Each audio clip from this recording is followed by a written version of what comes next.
الحمدللہ رب العالمین والصلاة والسلام علی اشرف الانبیاء والمرسلین اما بعد فاعوذ باللہ من الشیطان الرجیم بسم اللہ الرحمن الرحیم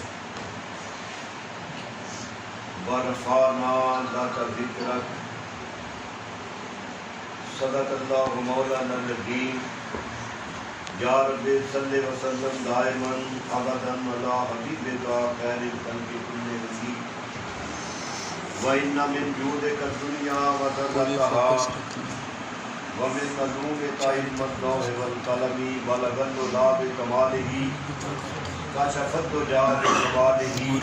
حَسُنَتْ جَمِيعُ خِصَالِهِ صَلُّوا عَلَيْهِ وَآلِهِ سارے بڑی محبت سے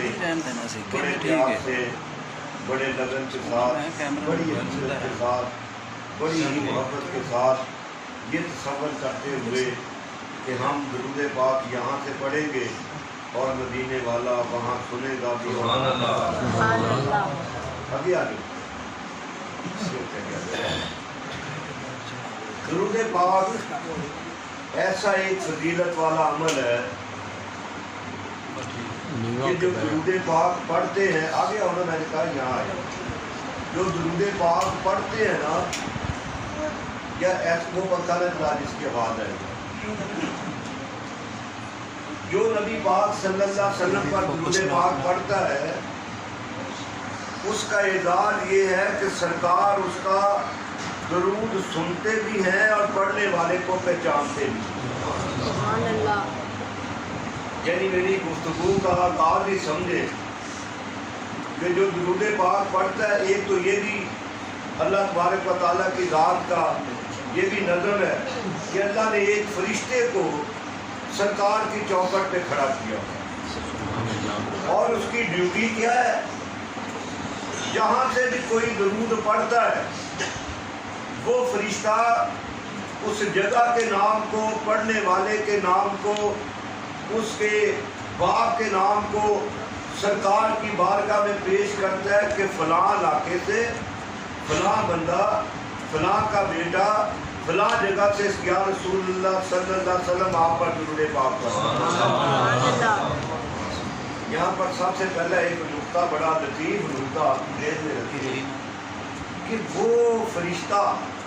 جو سرکار کی چوکھٹ پہ کھڑا ہے وہ ساری کائنات کے ناموں کو جانتا ہے مرنوں کو جانتا ہے ان کے والدین کے نام کو جانتا ہے اور جو آمنہ کا لال ہے جس کی وہ خدمت کے لیے کھڑا ہے اس کو کتنی شان اللہ علم کے لحاظ سے اس کی شان کتنی ہوگی سرکار جو درود پاک سرکار دو عالم صلی اللہ علیہ وسلم کی ایک حدیث پاک کا مفہوم ہے کہ جو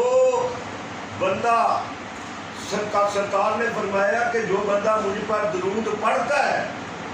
اللہ تعالیٰ اس پر رحمتیں بھی نازل کرتا ہے اس کے درجے بھی بلند کرتا ہے اور سرکار نے نا اپنی حیات طیبہ کا واقعہ سرکار نے ارشاد فرمایا سرکار نے فرمایا میں ان مکے کے پتھروں کو جانتا ہوں میں مکے کے ان پتھروں کو جانتا ہوں جو میرے اعلان نبوت کرنے سے پہلے مجھ پر درود اور سلام پڑھتے تھے یعنی مجھ پر وہ سلام پڑھتے تھے اب پتہ چلا کہ سرکار ان کو ہی پہچانتے ہیں جو سرکار کو سلام کرتے ہیں یعنی پتھروں کو سرکار پہچانتے ہیں جو سرکار دو عالم صلی اللہ علیہ وسلم کے غلام ہیں ان کی شان کا میں نے جو آپ کی خدمت میں آج ایک عنوان جو عرض کرنا ہے بڑے مختصر وقت میں وہ یہ کرنا ہے کہ اللہ تعالیٰ کی ذات نے ساری کائنات کے اندر خواہ وہ زمینیں ہوں خواہ وہ آسمان ہو خواہ وہ سدرہ ہو خواہ وہ عرش اعلیٰ ہو سرکار دو عالم صلی اللہ علیہ وسلم کی ذات کو پوری کائنات خواہ وہ انسان ہے خواہ وہ جانور ہے خواہ وہ پتھر ہے خواہ وہ درخت کا پتا ہے میرے مصطفیٰ کریم کو جانتا بھی ہے اور پہچانتا ہے سبحان اللہ یہ میں نے مختصر وقت میں اس عنوان پہ تھوڑی سی گفتگو آپ کی خدمت میں عرض کروں گا کہ اللہ تعالیٰ میں چھوٹی سی بات سمجھانے کے لیے عرض کروں کہ کسی کو پتہ نہیں کہ پیدا ہونے کے بعد یا پیدا ہوتے وقت یا پیدا ہونے والا کیا بنے گا. کسی کو پتہ ہے کہ یہ بچہ ڈاکٹر بن جائے گا, انجینئر بن جائے گا, وزیر اعظم بن جائے گا, صدر بن جائے گا. کسی کو پتہ ہے؟ کسی کو پتہ ہے. ایک بات. دوسری بات, مجھے نہیں پتا کہ جب میں پیدا ہوا تو میرے حالات کیا تھے, جب میں 5-10 دن مہینے کا تھا میرے حالات کیا تھے, جب میں سال کا تھا میرے حالات کیا تھے, جب میں اس عمر کو پہنچا میرے حالات کیا تھے. کسی کو نہیں. لیکن قربان جاؤں سید الانبیاء جس کو اللہ تعالیٰ کی ذات نے کہا توڑے, میں نے تیرے ذکر کو تیرے لیے بلند کر دیا. تیرا ذکر بلند کرنے کے لیے نہ میں نے عرشوں کو دیکھا, نہ فرشوں کو دیکھا, نہ زمین کو دیکھا, نہ زمان کو دیکھا, نہ ستاروں کو دیکھا, نہ چاند کو دیکھا, نہ میں نے کسی چیز کو نہیں دیکھا. جہاں جہاں میں نے اپنی توحید کو رکھ دیا سونے نبی وہاں میں نے تیری رسالت کو رکھ دیا.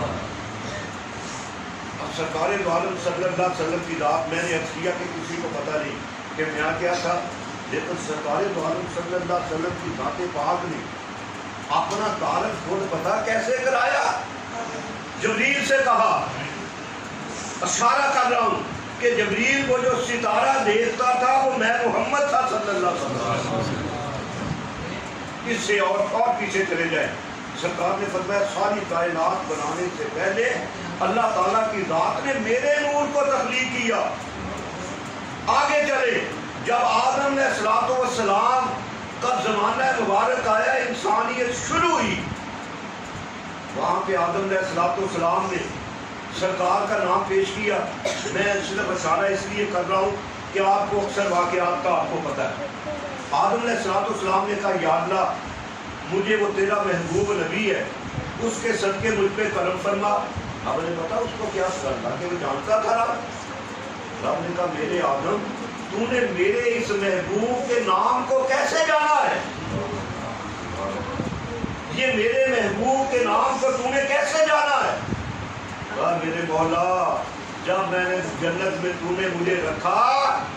میں نے جنت کے دروازوں پہ ایک پہ تیرا نام لکھا دیکھا تھا, ایک پہ تیرے محبوب کا نام لکھا. اب آپ دیکھیں کہ سرکار اپنا تعارف کرا اور پھر سرکار دو عالم صلی اللہ علیہ وسلم پہ آدم علیہ السلام سے چلتے ہیں, حضرت نوح علیہ السلام کے پاس آ جائیں, حضرت ابراہیم علیہ السلام کے پاس آ جائیں. جس نبی کے پاس آپ چلتے چلے جائیں گے وہ شواہد بتائے گا کہ سرکار دو عالم صلی اللہ علیہ وسلم آنے والے ہیں, کیونکہ ہم نے اس کے نام کے وعدے اللہ تعالیٰ کے ہاں کر کے آئے ہیں, اس کے وعدے کر کے آئے. بلکہ بعض روایات میں بعض سیرت روایات یہ لکھتے ہیں کہ حضرت نوح علیہ السلام نے جب بیڑا بنایا نا تو بڑا مذاق کیا قوم نے. مطلب وہ اللہ تعالیٰ قرآن پاک میں بیان کرتا ہے کہ جب وہ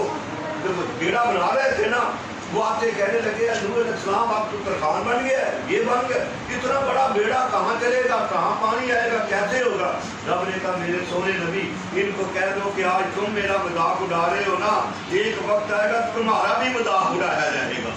ہم کہتے ہیں کہ حضرت نوح علیہ السلام نے جب بیڑا بنایا نا تو کہا ایک جگہ چھوڑو, تختے کی ایک جگہ چھوڑو جو ہماری قدرت سے لگے گا. جب وہ تختہ لگا تو اس تختے پر سرکار کا نام لکھا تھا, سرکار کے گھر والوں کا نام لکھا تھا, سرکار کے یاروں کا نام. یاد ہے یہ کن کے نام ہے. آپ بیڑا وہ بنائے گا, آگے آ جائے